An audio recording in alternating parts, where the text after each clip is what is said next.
Hello everyone and welcome to another Deltor 251 Speed Paint.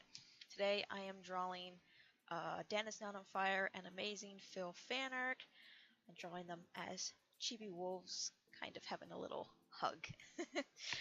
um, but today's video is more of a discussion, less than talking about the art itself as we're drawing. Today I want to talk about problems with being a left-handed artist. Now, as we know, most of the population is right-handed, and therefore pretty much everything that we do is meant to be done right-handed due to this fact. But as a left-handed artist myself, I would just like to talk about some of the problems that I've faced throughout learning to draw and now doing it more professionally by creating speed paints and things like that. So the first thing I want to talk about is smudging, and I understand that both left-handed and right-handed artists have this issue.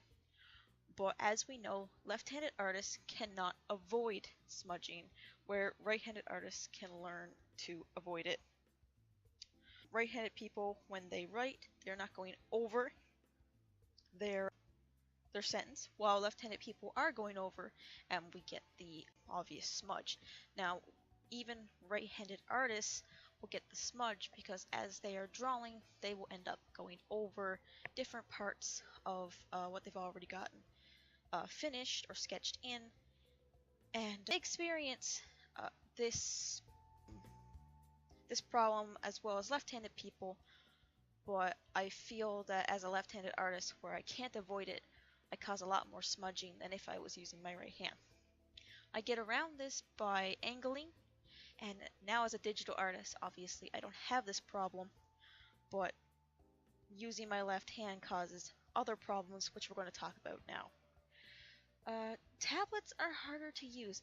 I've only ever used the tablet once, and it belonged to a friend, so perhaps I just didn't use it enough to know how much it would handicap me or whether it would help me improve my art. I want to get a tablet now, and if anyone here has checked out my Patreon, you'll notice one of my goals is set up so that I can put away some money and eventually get a tablet and try that. Now, the problem with the tablet when I tried it was hand drag, and a lot of digital artists have this problem, and they get the mitt or the cover so you don't get the drag. The problem with being left-handed is most of these only fit on the right hand. It's very, very difficult to get one that is made for a left-handed artist. I cannot draw with my right hand. Like anybody, my dominant hand is the hand that I need. So when we do finally get up to that goal on my Patreon, and I do go and get the tablet, it's something that I'm going to have to find a way to work around. The third problem I find with being a left-handed artist is keyboard shortcuts are set up wrong. And yes, I understand that I can change keyboard shortcuts to be more adjusted to me. But here's the thing. As a left-handed artist, obviously I draw with my left hand. But I draw with my mouse. And I use my mouse in my right hand. So now you're saying, well, obviously, what's the problem? You're currently drawing with your right hand anyway. But when I try to draw with my tablet, the one I currently have, which is just a regular tablet, it's a RCA normal tablet with some free drawing equipment on it. I have to draw with the stylus in my left hand, and then I can't use, for example, undo, because undo is on the left side of the keyboard when I set it up with my computer, and I have my right hand crossed over my left hand, and it looks incredibly awkward, and it is incredibly awkward to use. So the only solution obviously around this is to change up your keyboard shortcuts and get everything on the right side of the keyboard to make it more usable. Of course, then you have to get used to the new shortcuts. It's just the long way around. The more predominant problem I find, and this comes into all aspects of being a left-handed person, and that would be that equipment is made for right-handed people. Even something as simple as scissors can be difficult to use for a left-handed person because they were designed to go into a right hand. I don't currently do any kind of art where I would require scissors, but it has been a problem throughout my life and while I've been creating art. So I thought I would throw it in there that a lot of equipment like tablets as well, because that is a tool, they were designed more predominantly for right-handed people, and it poses a challenge as a left-handed artist.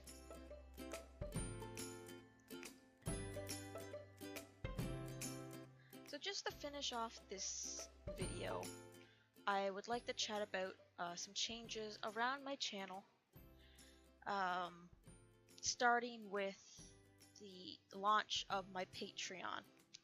You'll notice if you watch my previous videos, I've added it in to my end screen, but I just want to chat about it. The reason I decided to make a Patreon is because I want to do art. Art is my passion. I want to create videos. This is what I want to do, but I can't do it without your support. My YouTube channel is not up to 10,000 views. I cannot make money off of my videos yet. My Patreon needs support, and I'm not asking for a lot. If everyone who watched my videos and viewed my art gave $1, I would be so ecstatic, because if everybody gave $1, I would be able to create and allow people to enjoy my work all the time. It could become my profession, which is my goal. I want to improve. I want my art to be more appealing. I want to understand art better, and I want everybody who watches these videos to be able to enjoy them and to have lots to enjoy. So if you're able, do not give outside of your means, please. If you can give $1, give $1. If you are within the means to give more than that, I will be eternally grateful for your help and your support. Remember, YouTube and the art that my art is out there free for you to view, and my videos are on YouTube where you can freely watch them whenever you want. But I need your support in order to continue making them. It's a free service. Please remember that us content creators need your support in order to continue creating.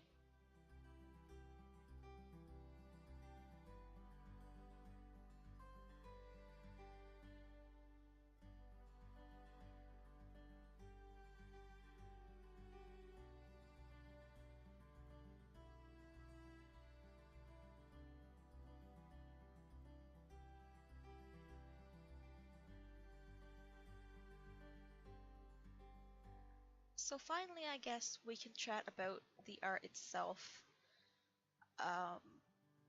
This particular piece of fan art was a little idea that I came up with, and I want to give back to certain communities. Den is Not on Fire and Amazing Phil were my inspiration to start making YouTube videos that I enjoy. So I wanted to give a little something to their community as a thank you. I might do a few more Dan is Not on Fire and Amazing Phil type art. Little wolf chibis, it's cute.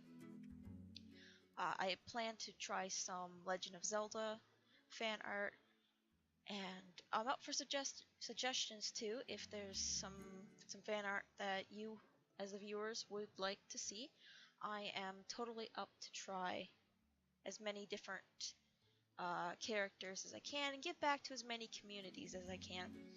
Because you start off as a fan, we all do, and then we transition into creators. And not everybody, but I mean, I started out as a fan, and now I'm trying to make it, and I can't do it without your support. And I thank you for all your support so far. We're gonna have a look at the final product here. Really cute. Added a little extra shading, but here's the final product. Thank you so much for watching, everyone. Please remember to like, comment, subscribe, and check out my other profiles. It really helps me out. And support my Patreon. My Patreons get to see everything first. My sketches, my final products, everything is posted there first and then to my other platforms after. So if you want to be among the first people to see things, check out my Patreon. Thank you all for watching, guys. Stay strong. Also, check out this gift icon that Nani did for me. She's a really great content creator, excellent artist. Check her out. See you guys next time.